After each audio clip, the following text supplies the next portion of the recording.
إن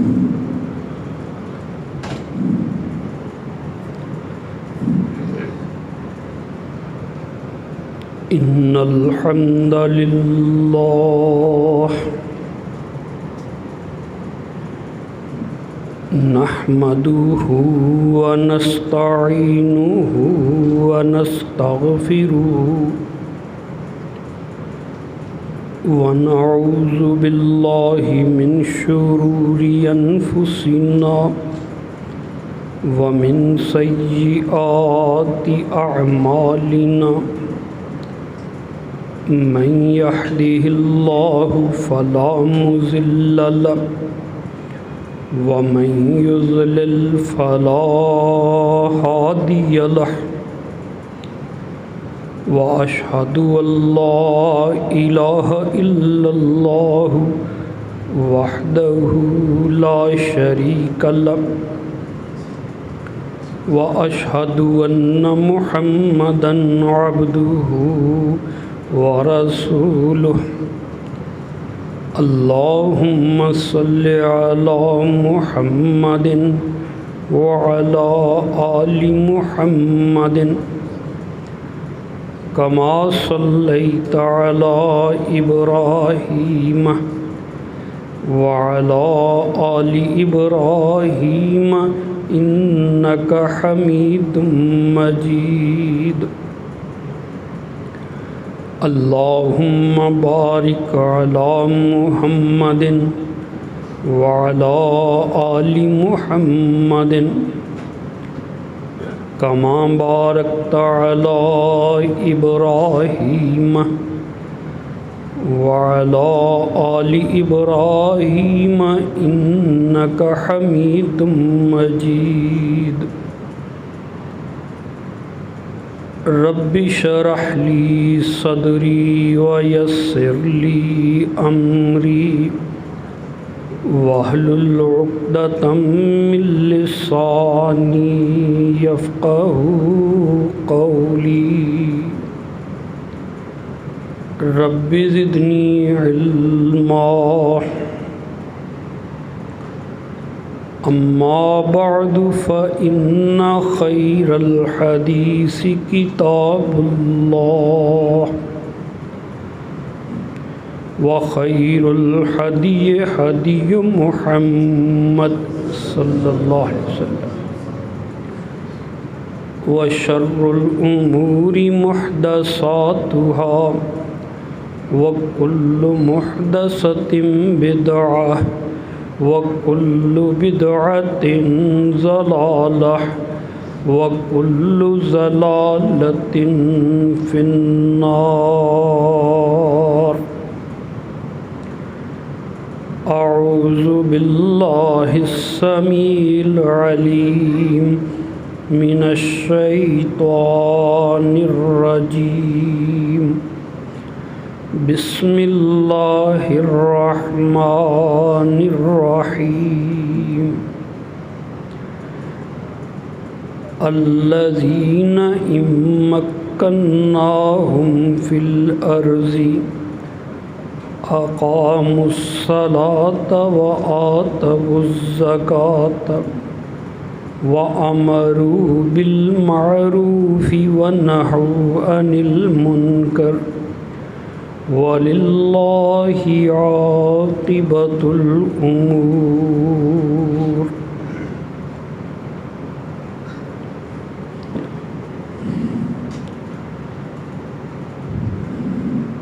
بے شمار لاتعداد ان گنت حمد و ثنا اللہ احکم الحاکمین کے لیے، جس کا شکر ادا کرنا ہر حال میں، ہر سانس پہ، ہر لمحے پہ فرض عین ہے۔ اللہ کریم اپنی خاص الخاص رحمتیں، بے شمار درود و سلام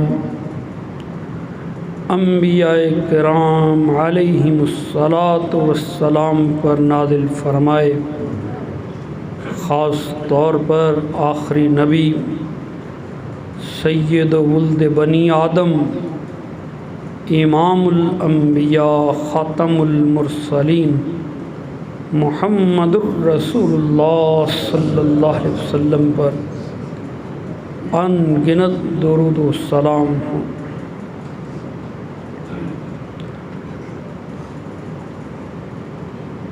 عزیزان گرامی،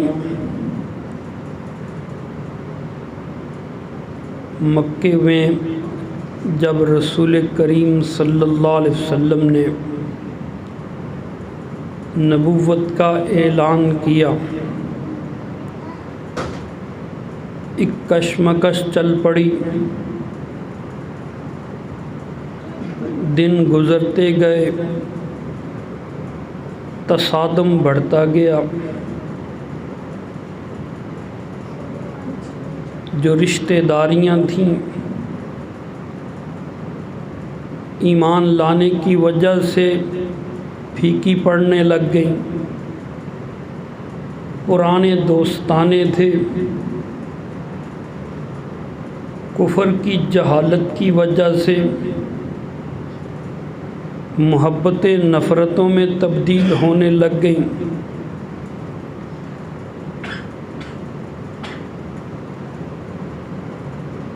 اللہ کے رسول صلی اللہ علیہ وسلم کو قریش نے سمجھانے کی بڑی کوشش کی، بہت سے طریقے آزمائے، آپ ہمارے ساتھ بات چیت کیجئے، کوئی درمیانی راہ نکالیے، کسی نقطے پر متفق ہو جائیں، یہ اختلافات ختم ہوں، یہ قوم تقسیم ہو رہی ہے، آپس کے جھگڑے اچھے نہیں ہوتے۔ اللہ کے رسول یہی فرماتے تھے، دین کے اوپر کوئی مصالحت نہیں، توحید کے اوپر کوئی سمجھوتا نہیں، اللہ کی بات کرتا رہوں گا، شرک کی مذمت کرتا رہوں گا۔ رسول اللہ صلی اللہ علیہ وآلہ وسلم کی حمایت میں سردار ابو طالب موجود، ایک دفعہ اکٹھے ہو کے معززین قریش کا بڑا وفد سردار ابو طالب کی خدمت میں پہنچا۔ کہا یہ جاتا ہے کہ مکے والوں کے 25 چنے ہوئے سردار تھے۔ کہا سردار ابو طالب تمہارے بھتیجے کے بارے میں بات کرنے آئے ہیں، آنے والوں کو ٹرخایا نہیں جاتا۔ سردار جہاں دیدہ تھا، کہا بات سننی پڑے گی، ہاں بولو۔ کہنے لگے تمہارے بھتیجے نے ہمارے بڑوں کو مشرک کہا، ہمیں جہنمی کہتا ہے، ہم جن خداؤں کی پوجا کرتے ہیں ان کی مذمت کرتا ہے، ہمارے منہ کے اوپر ہمارے خلاف بولتا ہے، ہم تو پکڑ کے اس کو ویسے ہی مار دیں۔ ابو طالب تیرا منہ روکتا ہے، تیری سرداری، تیری عزت، تیرے تعلق کی وجہ سے ہم جھجکتے ہیں، مگر اب بات حد سے گزر گئی ہے، اب کچھ کرنا پڑے گا، ہمارے ساتھ ایک معاہدہ کرو۔ سردار ابو طالب پہلے تو ان کو سمجھا کے واپس بھیج دیا کرتے تھے، اب معاملے کی سنجیدگی کو سمجھا،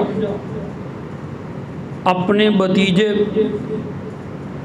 سیدنا و مولانا محمد الرسول اللہ صلی اللہ علیہ وآلہ وسلم کو بلا بھیجا۔ بھتیجے، میں بوڑھا ہو گیا، میں اس مکے کو چھوڑ کے تو نہیں جا سکتا، میں ان سے کٹ کے تو نہیں جی سکتا، ان کی بات سن۔ کہنے لگے ولید ابن مغیرہ جہاں دیدہ آگے بڑھا کہتا ہے، بتا اے محمد کتنا پیسہ چاہیے؟ اتنا اکٹھا کر دیں گے، سارے مکے کا امیر ترین شخص بنا دیں گے۔ بول تو صحیح، بتا تو صحیح، کیسی سرداری چاہیے؟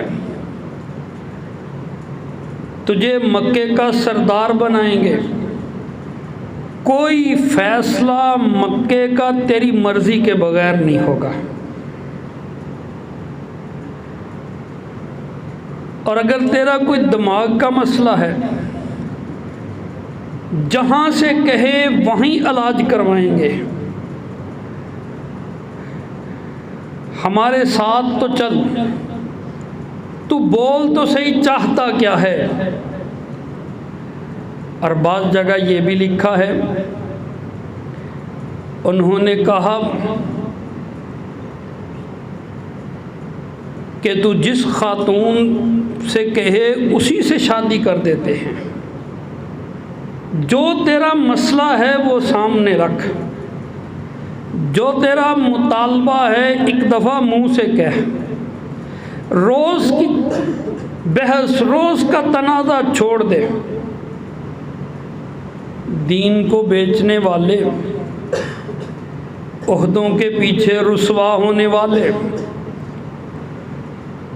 داڑیاں رکھ کے علماء کہلا کے سیاستدانوں کے پھینکے ہوئے ٹکڑے اٹھا کے کھانے والے، نبی کے اس انداز کو بھی یاد کرو، نبی کی اس سنت کو بھی بیان کرو۔ اللہ کے رسول صلی اللہ علیہ وسلم نے چچا کی طرف دیکھا، کہا بیٹے میں بوڑھا ہو گیا، ان سے مصالحت کر لو۔ رسول اللہ صلی اللہ علیہ وآلہ وسلم نے فرمایا، اگر میں تم کو کہوں میری ایک بات مان لو، وقت کی سپر پاور کیسر و کسریٰ پہ تمہاری حکومت ہوگی، سارا عرب تمہارے آگے جھک جائے گا، دنیا کی طاقت، دنیا کا مال و دولت تمہارے قدموں میں ہوگا، ایک بات مان لو۔ سب نے ابو جہل کو دیکھا، ابو جہل کو کہا ایک بات ماننے سے سب کچھ مل سکتا ہے، ہاں بولو محمد کیا کہتے ہو؟ رسول اللہ صلی اللہ علیہ وآلہ وسلم نے فرمایا، لا الہ الا اللہ کہہ دو، تملک العرب والعجم، تم عرب کے بھی بادشاہ بن جاؤ گے، تم عجم کے بھی بادشاہ بن جاؤ گے، دنیا کی سب سے بڑی طاقت بن جاؤ گے۔ بس توحید کی دعوت سننے کی دیر تھی، بھڑکنے لگ گئے، بکنے لگ گئے، رنگ لال ہونے لگ گئے، منہ سے کف اڑنے لگ گئی۔ رسول اللہ نے چچا کو دیکھا، ابو طالب خاموش، اللہ کے نبی کے بارے میں ہے۔ آپ اٹھے، پلٹے چلے۔ بعض جگہ لکھا ہے آپ نے سردار ابو طالب کو دیکھا، آپ کی آنکھوں سے آنسو نکل آئے اس کی بے بسی دیکھ کے۔ اور یہ بھی کہا اللہ کے نبی نے، سنو، اگر میرے دائیں ہاتھ پہ سورج رکھ دیں، اگر میرے بائیں ہاتھ کے اوپر چاند رکھ دیں، اتنے بوجھ تلے دبا دیں، میں پھر بھی توحید کی دعوت دینے سے باز نہیں آؤں گا۔ سردار ابو طالب نے کہا، بھتیجے، تیرا آخری فیصلہ ہے تو میں تیرے ساتھ ہوں، میرے جیتے جی کوئی تیری طرف نہیں دیکھ سکے گا۔ قل یا ایھا الکافرون لا اعبد ما تعبدون ولا انتم عابدون ما اعبد ولا انا عابد ما عبدتم ولا انتم عابدون ما اعبد لکم دینکم ولی دین۔ اللہ نے فرمایا، اے محمد ان کافروں کو کہہ دو، دنیا جہان کے کافروں کو مصالحت نہیں ہو سکتی، دین کے نام پہ کوئی کمپرومائز نہیں ہو سکتا۔ لا اعبد ما تعبدون، جس لات حبل عزا کی تم پوجا کرتے، جن کے نظر و نیاز نذرانے تم چڑھاتے، یہ محمد سے نہ ہوگا۔ لکم دینکم ولی دین، تم مشرک ہی رہو اور میں موحد ہی رہوں، میرا دین اور تمہارا دین اور، اس دین کے اوپر کبھی بھی سمجھوتا نہیں ہوگا۔ مکے والوں نے ایک اور بات کہی۔ مکے والے کہنے لگے، اچھا چلو اس طرف آ جاؤ، تم ہمیں نہ چھیڑو، ہم تمہیں نہیں چھیڑتے۔ ہمیں نہ چھیڑو، ہم تمہیں نہیں چھیڑتے۔ ہم لات کی پوجا کریں، ہم منات کو سجدے کریں، ہم عزا کو چڑھاوے چڑھائیں، ہم بتوں کے آگے منتیں مانگیں، ان کے حضور قربانیاں پیش کریں، ہمیں اپنے اپنے خدا راضی کرنے دو، تم اپنے رب کی پوجا کرو، توحید پہ قائم رہو، اللہ کے حضور سجدے کرتے رہو، عبادات کرتے رہو، ہم تجھے نہیں چھیڑیں گے۔ قرآن کریم کے لفظ انہوں نے کہا، وَدُّوا لَوْ تُدْحِنُوا فَيُدْحِنُونَ، تم ہمیں نہ تنگ کرو، ہم تمہیں نہیں تنگ کریں گے۔ یہ بین المذاہب امن کمیٹی کا وجود مکے میں آ گیا۔ ہم آہنگی کی کوششیں شروع ہو گئیں، نہ تم ہمیں تنگ کرو نہ ہم تنگ کریں۔ اللہ اکبر۔ آج کل کے جمہوری لوگ کہتے ہیں یہ بڑا ہی منصفانہ مسئلہ ہے۔ اللہ اکبر۔ رسول کریم صلی اللہ علیہ وآلہ وسلم نے اس بات پہ بھی اتفاق نہ کیا۔ اللہ نے فرمایا، فاصدع بما تؤمر، جو تم کو حکم دیا ہے یہ کھول کھول کے بیان کر دو۔ ہر چوراہے پہ اللہ کے رسول نے توحید کی دعوت دی۔ حج کے موسم میں ایک ایک خیمے کا جا کے دروازہ کھٹکھٹایا، ایک ایک قبیلے کے سردار کو دین کی دعوت دی۔ رسول کریم صلی اللہ علیہ وآلہ وسلم نے عرب کے ہر سردار کی طرف توحید کی دعوت والا خط لکھا، دنیا کے ہر بادشاہ کی طرف اپنا نامہ مبارک ارسال فرمایا، ہر ایک کو توحید کی دعوت، یہ چھپنے والا نہیں، یہ جھکنے والا نہیں، یہ چپ چاپ اکیلے عبادت کرنے والا نہیں، یہ نہیں ہوگا۔ صحیح بخاری کا مطالعہ فرمائیے۔ اللہ سیدنا ابو بکر صدیق رضی اللہ تعالیٰ عنہ، اللہ ان پہ کروڑوں رحمتیں نازل فرمائے۔ جناب ابو بکر صدیق رضی اللہ تعالیٰ عنہ وہ بھی توحید کی دعوت دیتے ہیں، ستانا شروع کر دیا، پیچھے لگ گیا عتبہ بن ربیعہ۔ ایک دفعہ تو ایسا بھی ہوا، رسول اللہ صلی اللہ علیہ وآلہ وسلم حرم شریف میں توحید کی دعوت دے رہے، قرآن مجید کی تلاوت فرما رہے، عتبہ بن ربیعہ آگے اٹھ کے کھڑا ہو گیا، رسول اللہ نے تلاوت جاری رکھی، عتبہ نے اپنے حمایتیوں کو بلایا، سب نے مل کے رسول اللہ پر حملہ کر دیا۔ جناب ابو بکر صدیق کو اطلاع ہوئی، جس حال میں تھے اسی حال میں حرم میں پہنچے، کہنے لگے اتقتلون رجلا، کیا تم اس بندے کو مارنا چاہتے ہو، یقول ربی اللہ، جو کہتا ہے میرا رب اللہ ہے، اپنے آپ کو رسول اللہ کے اوپر گرا دیا، اوپر گرا دیا ابو بکر نے۔ ہر تھپڑ ابو بکر کو لگا، ہر ٹھڈا ابو بکر کو لگا، ہر چوٹ ابو بکر کو لگا۔ عتبہ بن ربیعہ نے اتنا مارا، سیدنا ابو بکر بے ہوش ہو کے گر گئے۔ ان کے قبیلے بنو تیم کو اطلاع ملی، چادر میں ڈال کے چاروں کونوں سے اٹھا کے ابو بکر کو گھر لے گئے۔ خبر پھیل گئی کہ ابو بکر بچے گا نہیں۔ پڑھیے نا سیرت کی کتابیں۔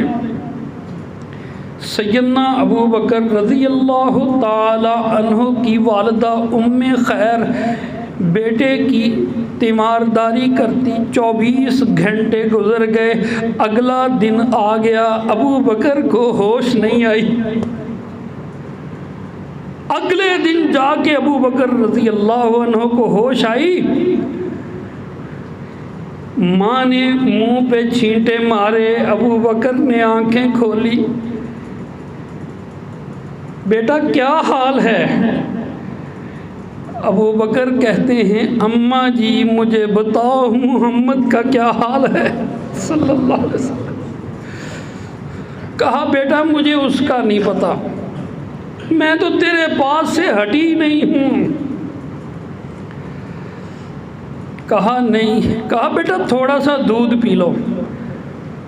کہا اماں جی اتنی دیر تک کوئی چیز نہ کھاؤں گا نہ پیوں گا جب تک رسول کریم صلی اللہ علیہ وسلم کی خیر و عافیت کا مجھے معلوم نہیں ہوتا۔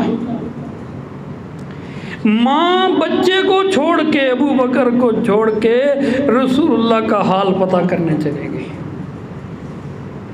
ابو لہب کی بیوی سے پوچھا، آ کے بتایا بیٹا وہ ٹھیک ہے۔ کہا نہیں ایسے نہیں، پہلے مجھے ان کے پاس لے کے جاؤ۔ رسول اللہ صلی اللہ علیہ وآلہ وسلم کو رسول اللہ صلی اللہ علیہ وسلم کی خدمت میں جناب ابو بکر کو لے کے گئے۔ جب دیکھا رسول کریم تندرست صحیح سلامت، تب جا کے سیدنا ابو بکر نے دودھ کا گھونٹ پیا۔ ابو بکر سے صدیق ایسے ہی نہیں بن گئے، سچا دوست صدیق کو کہتے ہیں، نبھاگ ہے یہ، مقام پا گئے، تلاوتیں کرتے ہیں، قرآن پڑھتے ہیں، اللہ نے سوز والی آواز عطا فرمائی، دشمن ہو گئے مکے والے، جناب ابو بکر صدیق رضی اللہ تعالی عنہ کو مکہ چھوڑنا پڑ گیا۔ پڑھیے صحیح بخاری، مکے سے باہر نکلے، اب مکے والے دوبارہ مکے میں گھسنے نہیں دیتے، ہم مار دیں گے۔ جناب ابو بکر نے ایک بڑے سردار ابن الدغنہ کو پیغام بھیجا۔ ابن الدغنہ اپنے بیٹوں کو تلواروں گلے میں لٹکائے ہوئے آیا، حرم میں آ کے اس نے کہا میں نے ابو بکر کو پناہ دی ہے، میں نے ابو بکر کو پناہ دی ہے۔ اپنی حفاظت میں دوبارہ لے کے مکے میں آیا، معاہدہ ہوا ابو بکر تلاوت گھر کرے گا، نماز گھر پڑھے گا، چراہوں میں آ کے ہمارے بتوں کو برا نہیں کہے گا۔ اب رات کی تنہائی ہوتی، ابو بکر اپنے گھر میں اونچی آواز سے نوافل میں تلاوت شروع فرما دیتے، جو سنتا پگھلتا ہی چلا جاتا۔ مکے والے دوبارہ ابن الدغنہ کے پاس شکایت لے کے پہنچے۔ ابن الدغنہ کہتا ہے آواز آہستہ کر لو۔ سیدنا ابو بکر نے فرمایا تم اپنی پناہ واپس لے لو، تم اپنی پناہ واپس لے لو، نہ قرآن پڑھنے سے رک سکتا ہوں، نہ توحید کی دعوت دینے سے رک سکتا۔ تو میرے بھائی یہ اتنی باتیں کرنے کا کیا مقصد ہے؟ ہم بھی تو کہتے ہیں نا کہ بس اپنی نماز پڑھو، دین تو ہم نے بھی یہی سمجھا ہے، زیادہ سے زیادہ نماز پڑھو بس۔ اللہ کے نبی صلی اللہ علیہ وآلہ وسلم نے ان کو نماز پڑھنے کی تو انہوں نے اجازت دے دی، کہا پڑھو نمازیں۔ رسول کریم صلی اللہ علیہ وآلہ وسلم کو کہا تم رہو اپنے دین پہ، پھر بھی مکہ چھوڑا، پھر بھی مدینہ گئے۔ کیوں چلے گئے؟ دین پورے پہ عمل کرنا ہی اسلام، اکیلی نمازیں پڑھنا نہیں۔ مکے میں اذان دے کے جماعت نہ کروائی جاتی تھی، مدینے میں جا کے اذانیں دیں، جماعت فرض ہو گئی، نماز جماعت کے ساتھ پڑھنا۔ یہ چھپ چھپ کے گھر میں نمازیں پڑھنا یہ مکی انداز تھا، اس سے باہر نکلنا ہے۔ رسول اللہ صلی اللہ علیہ وآلہ وسلم نے مدینہ جاتے ہی مسجد نبوی مرکز اسلام بنا کے جمعۃ المبارک کا خطبہ دینا شروع کر دیا۔ سارے صحابہ کرام خطبہ جمعہ میں حاضر ہونے لگ گئے۔ مکے میں یہ نہیں ہو سکتا تھا، مکے میں نہیں ہو سکتا تھا۔ اللہ کے رسول صلی اللہ علیہ وآلہ وسلم مدینہ طیبہ پہنچے، آپ نے اسلامی ریاست کے قیام کا اعلان فرما دیا، اس کے سربراہ بن گئے، سربراہ مملکت۔ مکے میں یہ نہیں ہو سکتا تھا۔ اللہ کے رسول صلی اللہ علیہ وآلہ وسلم نے سارے معاشرتی احکام لوگوں کو سکھائے، اس پہ عمل کرنا شروع کر دیا، اسلام کا کلچر متعارف کروا دیا، اسلامی تہذیب اس پہ اوپر عمل ہونا شروع ہو گیا۔ اپنے انداز کا لباس، اپنے طور طریقوں کی داڑھی مونچھیں، اپنے مسلمانوں والے ملنے جلنے کے طور طریقے، نکاح کے احکام، طلاق کے احکام، خلا کے احکام، سارے مدینے میں ان کے اوپر عمل ہونا شروع ہو گیا۔ نمازوں سے آگے بھی دین تھا، روزے سے آگے بھی دین تھا، وہ بھی کر کے دکھانا ہے۔ رسول کریم صلی اللہ علیہ وآلہ وسلم نے جا کے مدینے میں بتا دیا یہ کاروبار کے طریقے حرام، یہ کاروبار کے طریقے حلال، یہ سود حرام، یہ ناجائز قبضہ حرام، ساری وضاحت کے ساتھ فرما دی۔ اور رسول اللہ کے طریقے کے اوپر اسلام والو یہ حلال کمانا بھی اسلام ہے۔ نبی کریم صلی اللہ علیہ وآلہ وسلم نے جا کے مدینے کی ریاست کے سربراہ بن کے یہ بتایا اہل ایمان کو، لوگو جس طرح میں رسول اللہ ہوں اس طرح میں امیر المجاہدین ہوں۔ بتایا تلوار ایسے چلاتے ہیں، میدان جنگ میں ایسے صفیں بناتے ہیں، اس طرح جہاد کرتے ہیں، یہ شہید کا مقام ہے، یہ قیامت تک جہاد فی سبیل اللہ ایسے جاری رہے۔ یہ بھی مکے میں نہیں ہو سکتا تھا۔ بات سمجھنے کی کوشش کرو، ہمارے بھی بڑے بڑے آئے ادھر ہندوستان میں، انڈیا میں، خاندان غلامہ 200 سال، وہ سادات کا خاندان 100 سال سے اوپر وہ چلا، 100 سال خلجی حکومت کر گئے اور 500-600 سال مغل حکومت کر گئے اور اپنی حکومتیں کرتے رہے۔ اور مدینے والا اسلام نہیں یہاں انہوں نے متعارف کروایا نا، یہاں اسلام کی ضرورت تھی۔ ہمارے لیڈر بھی کہتے رہے ہمیں انگریز سے آزادی چاہیے، لوگ ہلتے نہیں تھے۔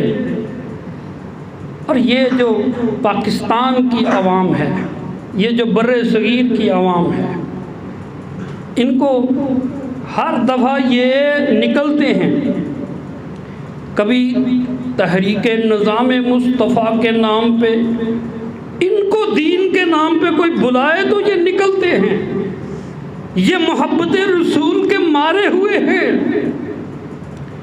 کبھی ختم نبوت کے نام پہ یہ نکلتے ہیں۔ اسی طرح محمد علی جناح نے کہا پاکستان کا مطلب کیا، لا الہ الا اللہ۔ انہوں نے عزتوں کی قربانیاں دے دی، انہوں نے جانوں کی قربانیاں دے دی، انہوں نے شیرخوار بچوں کی قربانیاں دے دی، انہوں نے زندگی بھر کی جمع پونجی قربان کر دی، انہوں نے اپنے زرعی رقبے، اپنے جمے ہوئے کاروبار، اپنے جمع شدہ سارے خزانے سارے لٹا دیے، صرف نمازیں پڑھنے ادھر نہیں۔ اسلامی ریاست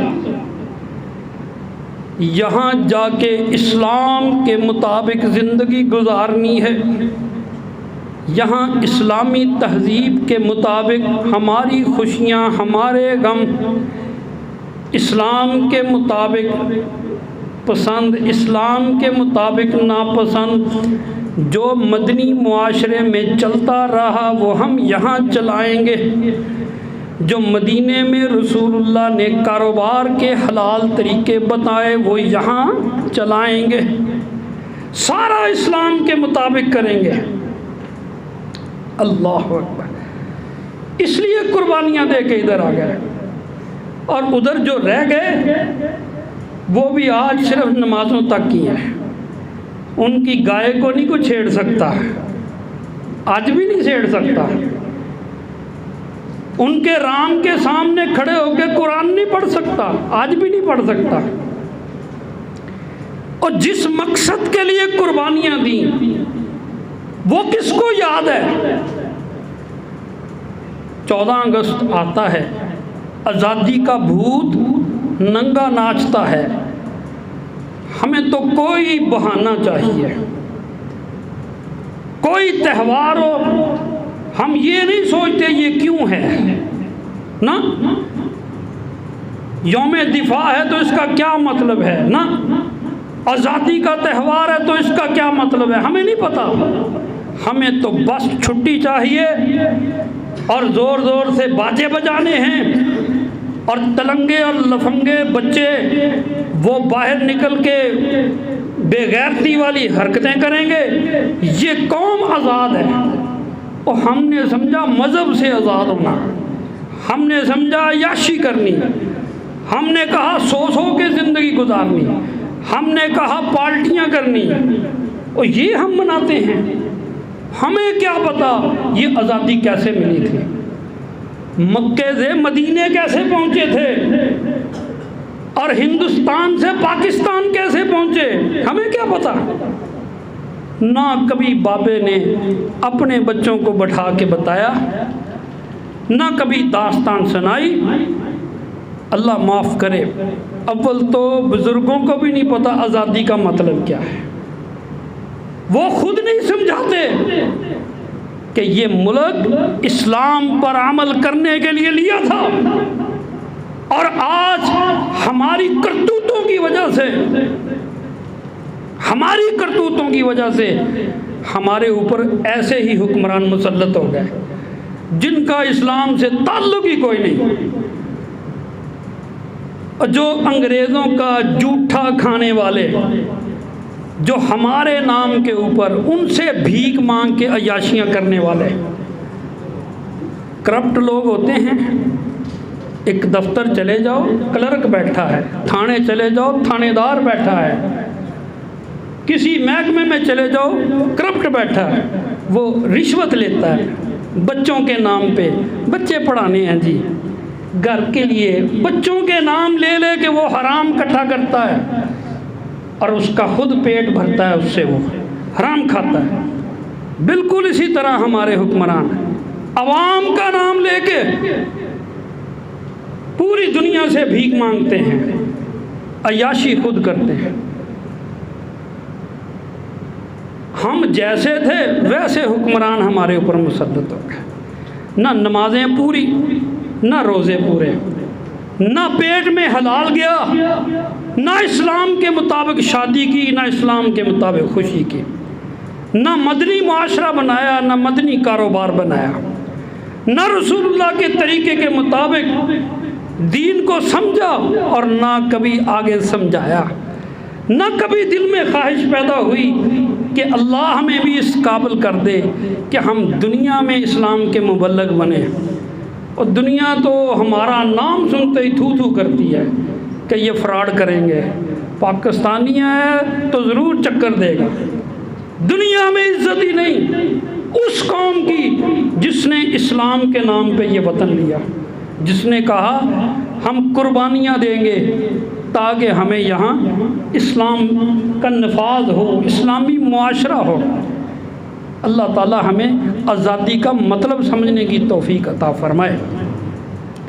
میرے بھائی، قرآن کریم کہتا ہے کہ دین اسلام کو نافذ کرنا پڑتا ہے، زور لگانا پڑتا ہے، رکاوٹوں کو ہٹانا پڑتا ہے۔